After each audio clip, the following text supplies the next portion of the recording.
Yo, what's up sa inyo mga peeps at welcome back sa ating YouTube channel. And for today mga peeps, meron lang akong gustong i-share sa inyo.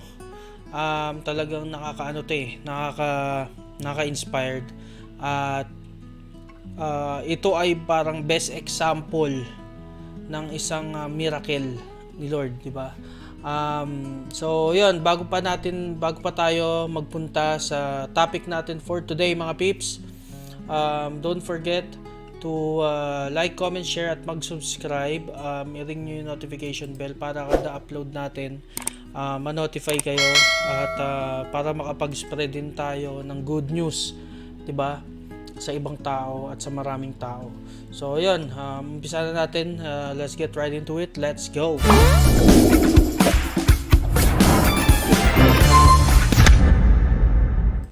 So yun, for today mga peeps, no, meron tayong papanoorin at meron tayong re-reactan dito. Pero ayun, gusto ko lang muna umpisahan to mga peeps dahil sobrang nakakatuwa to, nakaka-inspire. At isa ito sa mga miracle ni Lord sa buhay ng isang tao. So ayun, meron lang ako tanong sa inyo mga peeps, no, comment down below.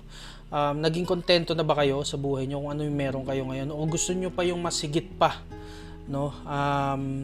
Na magkaroon ng kumbaga gusto nyo yung higitan pa kung ano yung meron kayo sa buhay nyo ngayon, dahil gusto nyo makaranas ng maranyang buhay. Kumbaga for example is meron kayong kunwari may isa lang kayong kamay, gusto nyo pa magkaroon ng isa pa kasi gusto nyo kompleto. Gusto nyo magkaroon ng meron na kayong pagkain ngayong araw, pero gusto nyo marami kayong pagkain para hindi kayo magugutom. Pero ito mga peeps, ibang klase, dahil about contentment sa buhay, sobrang grabe nitong papanoorin natin mga peeps. Pero ayun, umpisahan natin guys. Let's go. Ito ay si Nick Vujicic. Sa mga hindi nakakaalam, ito po ay siya po ay isang man of God na man of God na talagang nag-best example. Sobrang best example niya, na talaga naging kontento siya kung ano yung binigay sa kanya ng Panginoon. So, panoorin na lang natin. Let's go. Kailangan ayusin natin.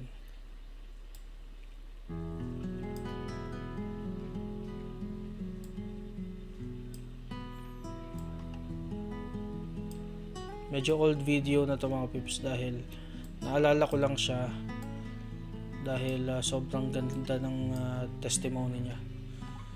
So, let's go.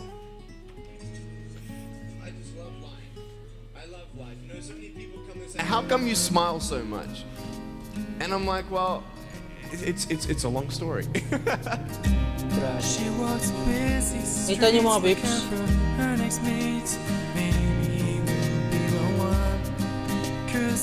nakakapag-computer pa siya.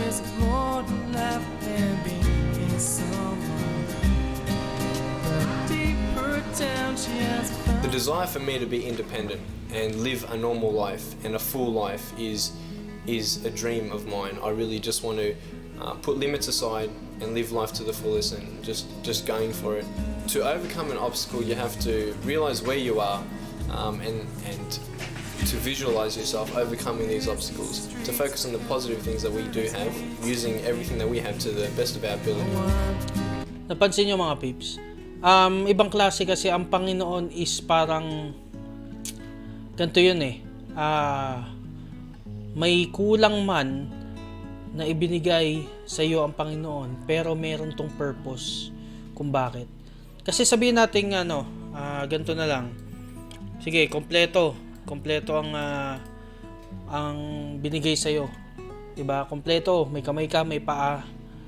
Pero pag nag-testimony ka ba? Sabihin natin, pag nag-testimony ka ba, maniniwala ba sa yung tao? Maniniwala ba ang mga tao sa miracle ni Lord? Siyempre hindi. So kaya hinayaan ni Lord na magkaroon ka ng ganyang sitwasyon dahil mayroon siyang purpose sa'yo. 'Di ba? It's the only thing that you need to do is to be contented. Dahil alam ni Lord kung ano yung nasa puso mo at meron siyang purpose kung bakit ka binigyan ng ganyan. 'Di ba? Sabi nga sa Philippians 4 verse 11, 'di ba? I am not saying this because I am in need. Hindi, for I have learned to be content whatever the circumstances. 'Di ba? Yun yung parang verse kay Nick Vujicic na kahit ano yung circumstances, kahit wala akong kamay, wala akong paa, kontento na ako. 'Di ba? Dahil may ibang purpose si Lord sa'yo. Many people look at me and say, Nick, how come you smiling? How come you're so happy? And I want to be like you. And I don't mean like, I want to be like you in a prideful way, but they see the strength in me. Yeah. You look at me and you want the confidence that I have. You want the smile that I have. Many people ask where it's from. And tonight I'm going to tell you where Nick's smile is from. Saan nga ba galing ang ngiti niya? 'Di ba? Kasi kung sa ibang tao to, mga pips, ganito ang sitwasyon, 'di ba? Parang lalo na pag hindi ka pa nakakilala at hindi mo pa tinatanggap si Lord Jesus Christ sa buhay mo. Hindi ka makakangiti ng ganyan. Siguro meron chance na gusto mo nang tapusin ang buhay mo dahil hirap na hirap ka na sa sitwasyon mo, pero siya hindi, 'di ba? Tuloy natin. Dahil kung tinanggap mo na si Lord sa buhay mo, matututo kang tanggapin kung ano yung meron at kung ano yung binigay sa iyo ng Panginoon. Di ba nakakapag-soccer pa siya, oh. Nakakapag-golf. Nagagawa ng normal. Di ba nagagawa niya yung mga nagagawa ng normal na tao.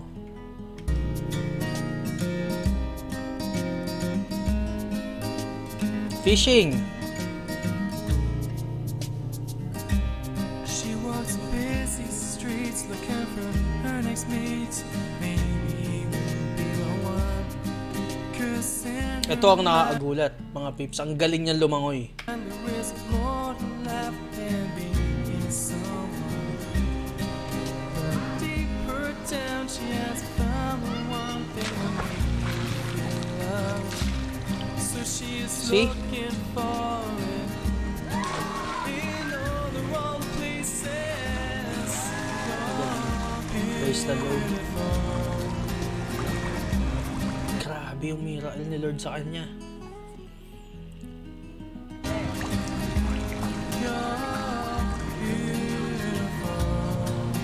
Napakagaling niya. Napakagaling ng Panginoon na ginawa sa kanya. Diba? That's a living testimony of a miracle of God, mga pips. Amazing. Horseback riding siya. Lahat nagagawa niya. At ito, mga anak niya.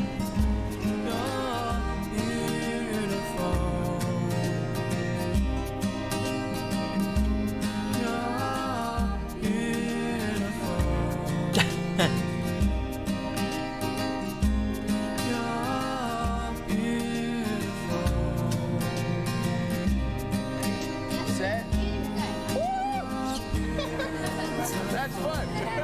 Let's do it again. Just the way you are.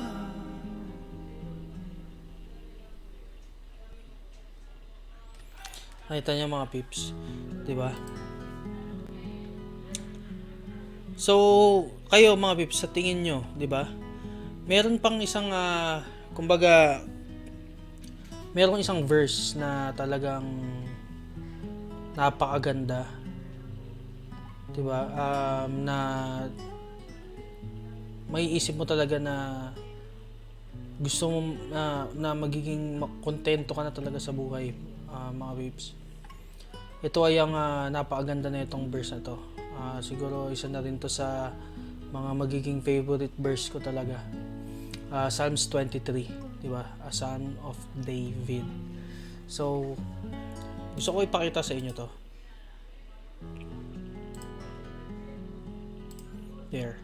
Psalm of David. So sabi dito is the Lord is my shepherd, I lack nothing.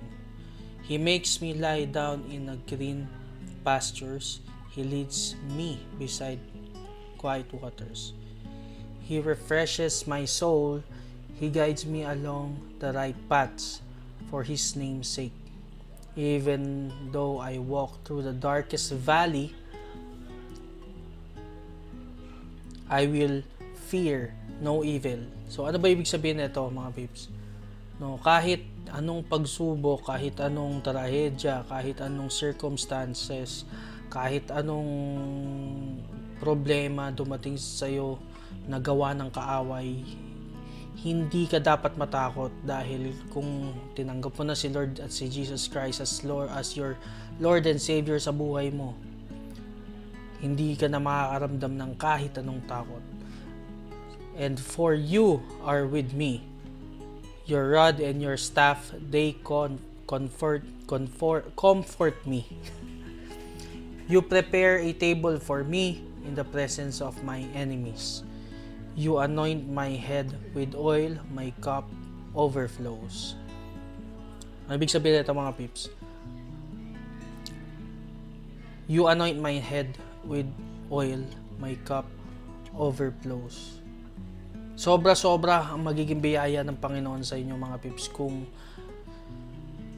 tatanggapin nyo ang Panginoon as your Lord and Savior.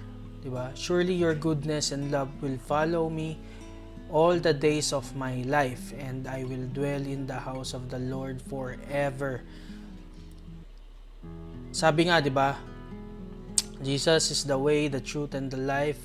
Diba? No one can come to the Lord except through me. Diba? Diba? Jesus, siya ang nag-iisang daan, diba? Patungo sa salvation. Salvation is like by grace alone, through faith alone. Diba? So, kaya sinabi dito, surely your goodness and love will follow me and all the days of my life, and I will dwell in the house of the Lord forever. Napakagandang verse, mga peeps. So, ayun. Kayo, mga peeps, kontento na ba kayo sa buhay nyo? Or gusto nyo pa ng sobra, di ba? Pero, mga peeps, bumalik na kayo sa Panginoon, tanggapin nyo na si Jesus Christ as your Lord and Savior para magsama-sama tayo sa pagpupuri sa Panginoon. At ayun, dahil siya lang ang kaligtasan, siya lang ang daan patungong langit. Dahil pagdating sa langit, mga pips, wala nang sakit, wala nang karamdaman, wala nang problema, hindi ka na pwedeng malungkot doon, no? Lahat doon masaya, di ba? So ayun, mga pips, kayo, gusto nyo bang manatili sa gantong sitwasyon? At ako, testimony ko, mga peeps, talagang grabe kumilos yung Panginoon sa buhay ko ngayon. Simula nung nag-focus na ako talaga, kasi talagang alam nyo, mga peeps, siguro sa ibang topic na to, pero yun nga, grabe yung kumilos si Lord sa buhay ko ngayon. Kaya napakasaya ko ngayon at sobrang peace ng buhay ko. So, yun. Kaya, yun. Bago tayo matapos, mga peeps, don't forget again to like, comment, share, at mag-subscribe. Ring the notification bell para kada upload natin ma-notify kayo at makarinig ng magandang balita tungkol sa Panginoong Jesus. At yun. Kita-kits tayo, mga peeps, sa susunod na vlog, and have a good day. God bless sa inyo, mga peeps. Don't worry. God is good all the time. God bless. Yo, tapos na ang kwento pero wag kang aalis. Next vlog ni M siguradong malupit.